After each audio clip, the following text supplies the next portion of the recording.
Halo, selamat malam. Kebetulan saya mengerjakan ini di malam hari, dan selamat siang besok kalian yang melihat video pembelajaran saya di siang hari, karena jadwal Bapak besok jam 11.00. Jadi jangan lupa besok kita ada home learning PPKN jam 11.00 ya.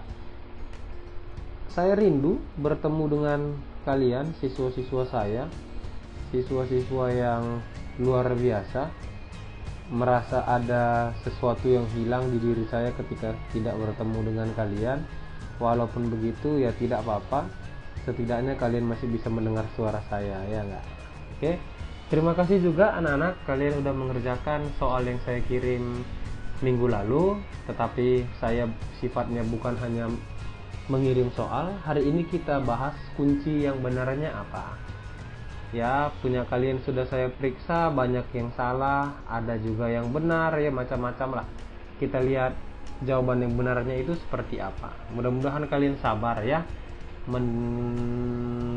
mendengar atau melihat video yang sudah Bapak buat dengan penuh susah payah. Oke? Ya, kita lihat nomor 1. Perhatikan rumusan dasar negara berikut. Nah, ini kan gampang nih. Ingat loh kata kuncinya yang pernah saya kasih tahu. Kata kuncinya apa? Rumusan dasar negara ada berapa orang yang kasih pendapat? Ya, ada 3 ya. 1 Pak Muhammad Yamin, 2 Pak Supomo, 3 Pak Insinyur Soekarno. Oke. Kalau Pak bilang kalau Muhammad Yamin identik dengan peri, dan satu lagi dia mirip Pancasila. No, ini Supomo Bapak sarankan kemarin nggak usah diingat. Kalaupun kalian tidak ingat, tidak jadi masalah Supomo. Ya, bukan saya mengarahkan tidak ingat, tidak, karena secara pribadi Bapak agak sedikit susah mengingat rumusan dasar negara Supomo. Jadi cara cepatnya apa?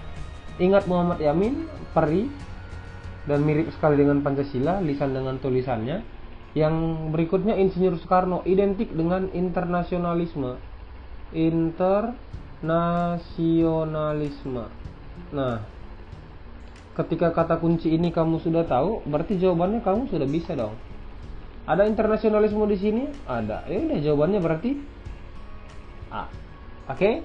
Nomor 2. Sesuatu yang dapat mempersatukan bangsa serta memberi petunjuk, garis bawahi petunjuk dalam mencapai kesejahteraan dan sebagai macamnya, merupakan pengertian dari Pancasila. Oke, kita bahas. Kalau dasar negara apa? Sumber hukum. Kalau ideologi negara, dia masuknya ke cita-cita. Berarti A dan B bukan. Hati-hati terkecoh di option C dan D. Satu pedoman, satu pandangan hidup. Ya, dua-duanya bisa kalian jawab, tapi lebih tepatnya yaitu pandangan hidup. Kenapa? Kalau pandangan hidup, temennya itu petunjuk atau pedoman hidup, ya. Jadi jangan jawab pedoman, tapi jawabnya pandangan hidup. Saya suruh garis bawahi yang ini, petunjuk tadi ya. Bisa jawab ya? Oke, 2D. 3. Pancasila sebagai dasar negara Republik Indonesia termuat dalam pembukaan UUD. Betul. Pembukaan UUD ada berapa alinea? Ada 4 alinea. Oke. Termuat di dalam mana? Saya jawab di alinea ke-4. Isi alinea ke-4 apa? 1. Isinya apa? Tujuan negara. Dan ada juga apa? Pancasila. Itu kenapa? Kalau kita hapus pembukaan, sama saja mengubah kembali tatanan kehidupan di Indonesia Raya ini. Oke? Jadi jawabannya ada di alinea ke-4. Alinea ke-4 berarti delta. Nomor 4. Nilai Pancasila dapat mengikuti perkembangan zaman. Oke, berarti perkembangan zaman itu Pancasila sebagai ideologi terbuka. Ya, ini. Dinamis karena mengandung 3 nilai. 3 nilainya itu 1. Misal, saya kasih contoh aja deh. Saya kasih satu contoh. Sila 1. Sila 1 itu dasarnya apa? Ketuhanan. Peraturannya apa? Kira-kira tentang agama. Pasal 29. Praktiknya apa? Doa. Oke, ketuhanan ini masuk nilai dasar, pasal masuk ke instrumen, doa itu masuk praktis kenyataan di kehidupan sehari-hari. Oke, jadi nomor 4 jawabannya C. Belum susah, belum menantang. Oke, soal nomor 5, pemberontakan DITI. Ya udah gampang, ada soal lain ya. DI Darul Islam, TII Tentara Islam Indonesia. Oke, berarti ya udah dapat kata kuncinya tuh. Darul Islam, Tentara Islam Indonesia. Berarti ingin apa? Mengubah Pancasila menjadi negara Islam. 5A. Istilah Pancasila pada sidang BPUPKI 1, pada sidang BPUPKI tanggal 1 Juni disampaikan oleh ya udah ini. Oke, selanjutnya nomor 7. Sistematika Undang-Undang Dasar Negara Republik Indonesia tahun 1945 yang ditetapkan pada tanggal 18 Agustus 1945. Siapa yang tetapin? Ingat nggak? PPKI. Gimana sistematikanya? 1, 4 alinea. Apanya nih? Pembukaan. Oke. Terus batang tubuhnya bagaimana? Berapa bab? 16 bab. Terus ada berapa pasalnya? 37 pasal. Terus ada 4 aturan peralihan dan 2 aturan tambahan. Disertakan juga ada penjelasan. Oke, berita bisa jawab nih. 1 ada pembukaan. Ini ada pembukaan. Kedua ada batang tubuh. Lihat batang tubuh, berarti ini salah, ini salah. Terus ada penjelasan, ini salah. Oke, sip. Nomor 8. Kedudukan istimewa Undang-Undang Dasar Negara Republik Indonesia ditunjukkan pada nomor kedudukannya yang istimewa. Oke, kedudukan yang istimewa. Kita cari yang salah dulu. 1. Ditetapkan oleh tokoh-tokoh bangsa. Betul nggak? Salah ya. Berarti 2 coret, 2 coret, 2 coret. Oke. Dianggap sesuatu yang luhur, menjadi tiang penyangga bangsa, berisi cita-cita bangsa dan dasar organisasi negara, berisi garis besar tentang dasar dan tujuan negara. Oke. Tadi undang-undang dasar pembukaannya ada dasar negara dan tujuan negara kan? Berarti 6 betul. Oke, dibentuk dengan cara yang istimewa, betul. Nah, berarti apa yang salah sekarang? Apa yang salah? Oke, menjadi tiang penyangga bangsa. Gimana kira-kira itu? Ya, itu yang salah ya. Oke, berarti jawabannya benar 1, 3 dan 1, 3, 5, 6. 1, 3, 5, 6. Oke, ini dia. Oke, sekarang kita lanjut. Oke, kita lanjut. Sebagai hukum dasar yang tertulis, Undang-Undang Dasar memiliki fungsi sebagai. Nah, berarti dia kan peraturan tuh. Ya, berarti peraturan kamu bisa tahu apa yang kamu bisa kerjakan dan apa yang nggak kamu bisa kerjakan. Pelaksana keputusan salah, pelindung pejabat negara salah, apalagi itu. Penegak kekuasaan pemerintah. Ya, jadi jawabannya apa? B. Alinea keempat, pembukaan Undang-Undang Dasar berisi pokok kaidah pembentukan dan penyelenggaraan negara, yaitu apa aja di alinea keempat? Udah tadi tuh. Ada tujuan negara, bentuk negara, dan dasar negara Pancasila. Oke, semua warga negara Indonesia berhak menikmati dan berpartisipasi di segala bidang. Hal ini merupakan pokok pikiran. Oke, rumusnya apa? Pokok pikiran 3, 5, 4, 1, dan 2. Oke, sila ketiga pokok pikiran 1, sila kelima pokok pikiran 2, sila keempat pokok pikiran 3, sila 1 dan 2 pokok pikiran keempat. Oke, lihat katanya di sini, berpartisipasi di segala bidang, berarti nggak ada diskriminasi, keadilan sosial. Nih, Ada nggak di situ? Negara hendak mewujudkan keadilan sosial. Oke, kita lanjut. Gampang ya, cepat, main cepat. Peraturan perundang-undangan merupakan norma hukum yang mengandung unsur-unsur yaitu dapat disesuaikan dengan situasi dan kondisi. Masa peraturan disesuaikan situasi kondisi? Salah. Memiliki sifat mengatur dan memaksa, berlaku bagi warga negara yang berusia 17 tahun. 17 tahun. Jadi anak di bawah 17 tahun silakan membunuh, gitu kan nggak mungkin. Berisi perintah dan larangan, sanksi bisa disesuaikan dengan kondisi zaman, apalagi nih. Memiliki sifat memaksa, berisi aturan yang mengatur dan membatasi tingkah laku, dan memuat ancaman. Wah, udah ini jawabannya. Oke. Tata urutan, nah gampang lah kalian, ya enggak? Oke, yang pertama Undang-Undang Dasar 5. Ada, ini langsung coret.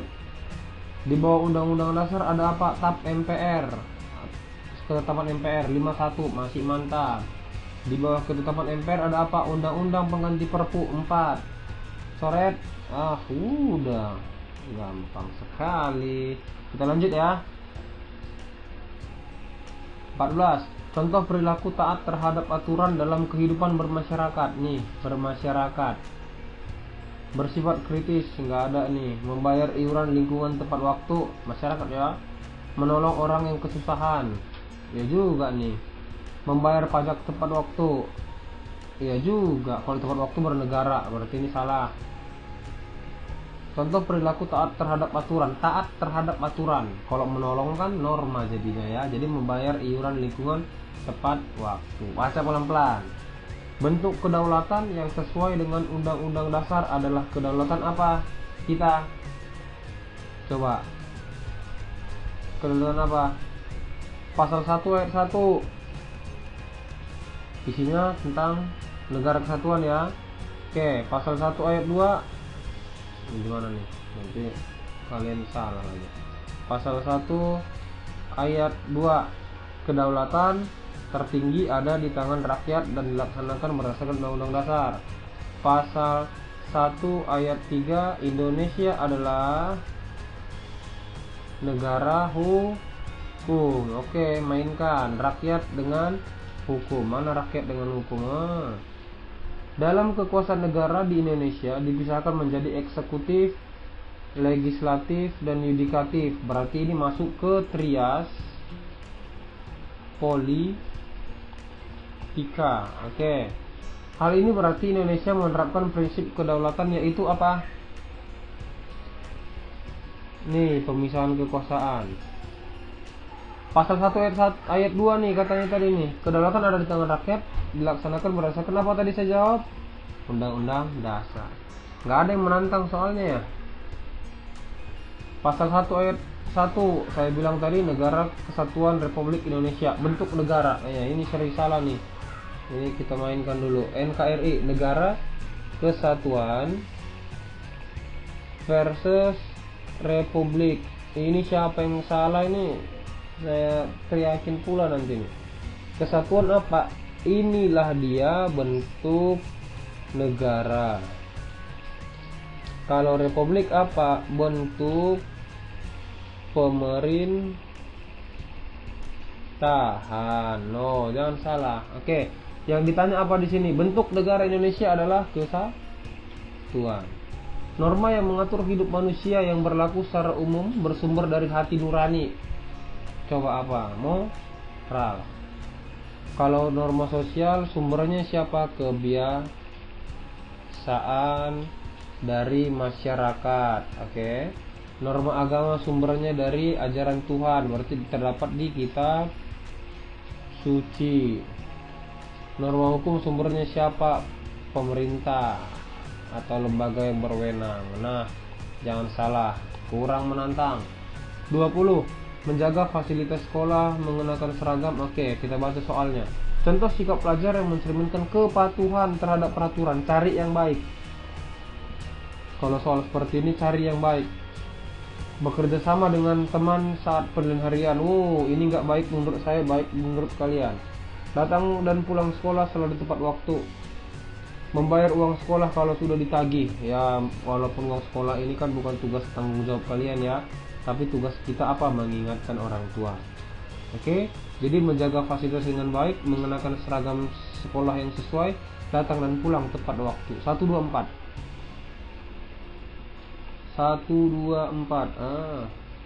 21. Pentingnya hukum bagi warga negara. Apa coba?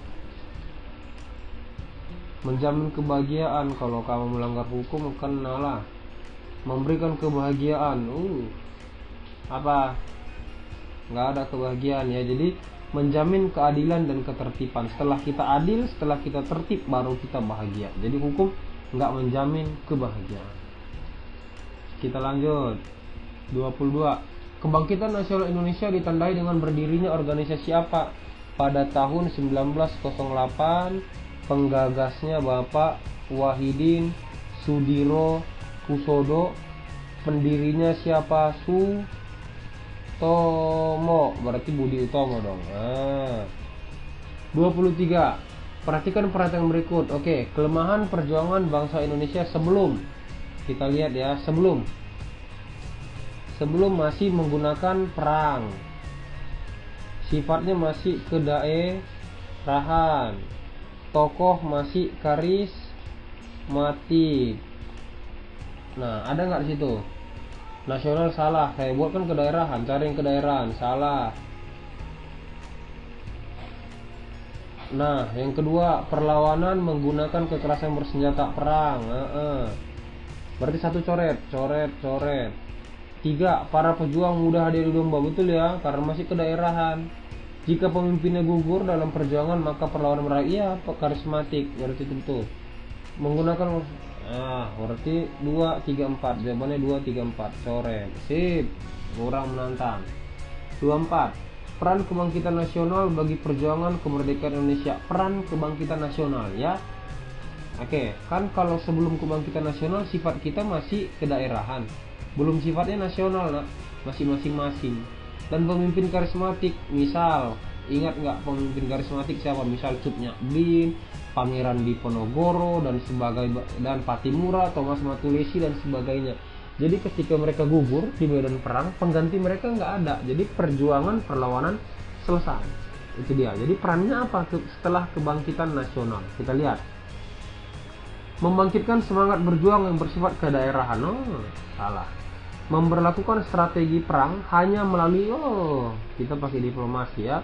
Menghimpun pemuda untuk menjaga dan mempertahankan pemuda aja. Mempertahankan juga di sini. Sementara kebangkitan nasional sebelum kemerdekaan. Ya udah jawabannya. Membangkitkan rasa persatuan dan perjuangan di seluruh daerah Indonesia. Sip. Lanjut. Kurang menantang. Sikap negatif. Berarti yang jelek-jelek nih. Lewat tuh roti-roti. Maaf ya, ada sponsor. Sikap negatif yang bertentangan dengan nilai dan semangat Sumpah Pemuda dalam masyarakat yang memiliki keragaman dalam berbagai bidang adalah sikap negatif. Lihat yang negatif. Rasis. Rasis apa nih? Mempermasalahkan ras atau perbedaan ras di Indonesia. Nah ya, jadi jawabannya ini semua yang baik. Oke, nomor 26. Perhatikan pernyataan berikut. Ya, bacalah dulu ya. Mempercepat terselesaian pekerjaan ya dan sebagainya. Arti penting kerjasama dalam masyarakat ditunjukkan pada nomor. Berarti yang baik, cari yang baik. Yang negatif, chauvinisme salah. 4 salah. Udah ya apa jawabannya. Kita lanjut, nomor 27. Arti penting Sumpah Pemuda bagi perjuangan bangsa Indonesia. Oke, kita lihat nomor A. Menumbuhkan keamanan kelompok tertentu, salah. Membuat rakyat Indonesia menginginkan untuk mengusir penjajah. Ini bisa jadi pending dulu. Membuat perjuangan bangsa Indonesia menjadi lebih terpaksa, nggak mungkin. Menumbuhkan pengakuan internasional. Kalau pengakuan internasional berarti ada syarat negara, ada tentang de facto dan juga de jure ya. Jadi ini setelah kemerdekaan, berarti ini juga salah. 27 jawabannya bravo. Inti dari Sumpah Pemuda adalah apa? Satu bangsa, satu wilayah, satu bangsa. Masa bangsanya 2 kali? Coret. Satu negara, satu budaya, satu bangsa. Coret. Satu bangsa, satu budaya, satu nusa. Soret. Satu nusa, satu bangsa, satu bahasa. Mantap. Kita lanjut. Kita lanjut. 29. Contoh kerjasama regional. Berarti regional harus satu wilayah. Gampang nih. Ya gampang banget ini soal. Kita nggak perlu tahu semuanya. Tapi kita cari aja yang multilateral semuanya. Yang punya PBB. ILO, UNESCO, PBB. ASEAN, APEC, NAFTA belum tentu. PBB nih, World Bank, PBB. Oke, berarti jawabannya ASEAN. APEC apa? Asia Pasifik regionalnya. NAFTA apa? Ini tentang Amerika. Ya. 30. Perhatikan pernyataan berikut. Tujuan kerjasama negara ditunjukkan pada nomor. Berarti tujuannya cara yang baik-baik. Tujuan kerjasama negara ditunjukkan pada nomor. Meningkatkan persaingan. Salah. Tujuannya berarti meningkatkan devisa, betul. Menunjukkan kemampuan. Salah. Jawabannya apa? 3, 4, 5. Ya. 31. Berikut ini yang merupakan prinsip persatuan dan kesatuan bangsa. Prinsip persatuan dan kesatuan bangsa. Apa kira-kira? Semboyan kita apa? Bhinneka Tunggal Ika. Kebebasan yang tidak terbatas. Sudah salah. Saling pengertian, penghargaan atas prestasi saling terbuka. Oke lah, bisa jadi. Wawasan Nusantara, saling menghormati, keterbukaan. Oke lah. Tapi yang paling betul adalah Bhinneka Tunggal Ika, nasionalisme dan kebebasan yang bertanggung jawab. Oke, kita lanjut. Oke, soal nomor 32. Perhatikan pernyataan berikut. Soalnya apa? Tujuan NKRI. Tujuannya apa? 1. Melindungi segenap bangsa Indonesia. Memajukan kesejahteraan umum. Mencerdaskan kehidupan bangsa. Nah, yang keempat apa? Saya selipin. 4. Ikut melaksanakan ketertiban dunia. Nah, berarti jawabannya 1, 2, dan 3. Salah. Arti keterbukaan pada prinsip. Arti 33. Arti keterbukaan pada prinsip dalam keberagaman bidang sosial, bidang budaya, bidang ekonomi, dan gender. Arti keterbukaan itu apa? Mau menerima pihak lain atau pandangan lain yang berbeda dengan dirinya. Bisa jadi menghormati orang lain untuk melaksanakan sesuatu yang menjadi keyakinan. Salah. Menghormati orang lain untuk melakukan sesuatu yang menjadi keyakinannya. Oke. Mengutamakan kerjasama antara sesama anggota masyarakat. Ini bisa jadi. Tapi soalnya arti keterbukaan. Keterbukaan berarti mau menerima pihak lain. Itu jawabannya. Oke. 34. Angka pelanggaran tawuran antara pelajar terus meningkat. Hal ini menimbulkan kekhawatiran banyak pihak, baik pemerintah maupun pihak sekolah. Untuk menanggulangi hal tersebut, pemerintah membuat program penyuluhan. Oke, nah dalam soal ini ada beberapa soal yang harus kamu paham. Yang pertama, apa itu represif? Apa itu preventif? Saya buat simpelnya saja ya. Represif itu apa? Mengobati. Preventif itu apa? Mencegah. Ini penyuluhan. Nih. Katanya untuk penyuluhan, berarti penyuluhan masuk ke dalam pencegahan. Kalau represif masuknya ke dalam apa? Penghukuman. Masuknya di situ ya. Oke, kita lanjut. Metode yang digunakan untuk penyelesaian masalah. Nih, penyelesaian masalah katanya.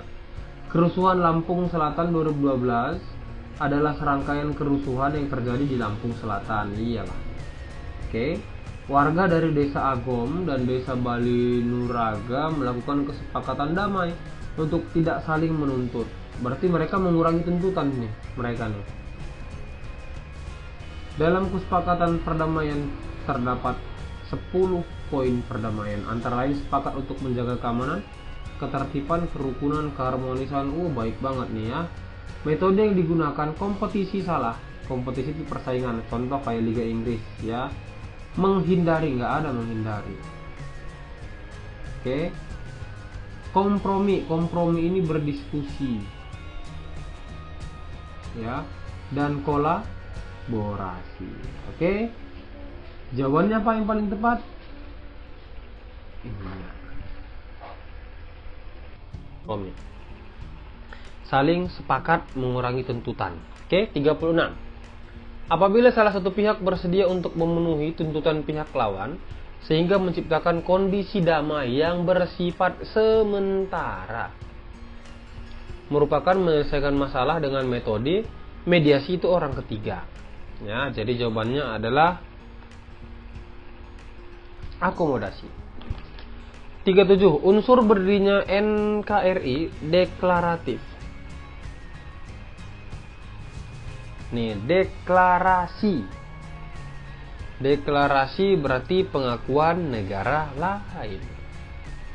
Nih, saya jawab ya.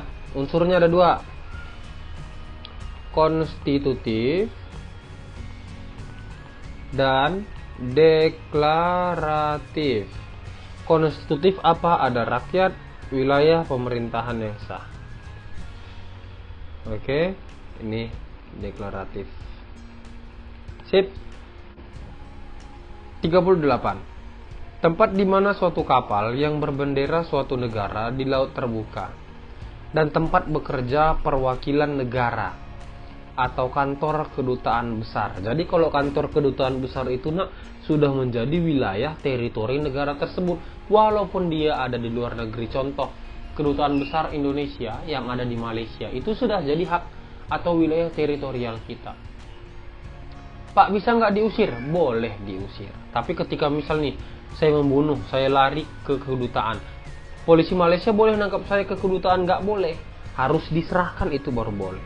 Ya, jadi kalau misal ada terjadi seperti itu, tidak bisa sembarangan masuk ke kedutaan karena itu sudah jadi wilayah kita. Namanya apa? Ekstra teritorial. Nomor 39. Tugas AFNE di Indonesia ditunjukkan pada nomor. Jadi setelah Jepang menyerah terhadap sekutu bom atom Nagasaki Hiroshima, Jepang itu kalah di seluruh jajahannya. Jadi banyak jajahannya yang ingin merdeka, terutama Indonesia. Tapi pada saat itu Belanda nggak terima Indonesia merdeka gitu-gitu aja. Jadi Belanda datang lagi ke Indonesia. Tugasnya apa? Modusnya apa? Menerima penyerahan kekuasaan dari Jepang. Betul sekali. Menegakkan keadaan damai. Betul sekali. Nih, melucuti dan memulangkan tentara Nika. Nih,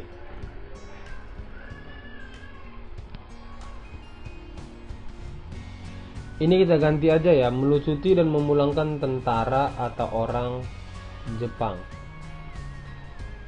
Jadi jawabannya betul ya, 1, 2, dan 3. Terakhir, perhatikan pernyataan berikut. Ancaman dari luar negeri. Jadi ancaman ada 2, baik dari dalam maupun luar negeri. Ditunjukkan pada nomor agresi. Agresi bisa dari luar negeri. Keresahan sosial, ini dari dalam. Berarti 3 coret. Coret. Oke. Sabotase. Sabotase bisa juga. Spionase bisa juga. Disintegrasi bangsa itu dari dalam. 145 ada gak? Sip. Semuanya sudah kita jawab. Mudah-mudahan paham. Ya, tidak bosan dengar suara saya. Semoga kita cepat bertemu anak-anak semua. Salam sehat selalu. Titip salam dengan orang tua. Bapak harap kalian, keluarga, dan kita semua dapat sehat selalu. Semoga kondisi sekarang cepat membaik. Dan selamat beristirahat. Selamat melanjutkan kegiatan. Tuhan Yesus memberkati. Salam sehat.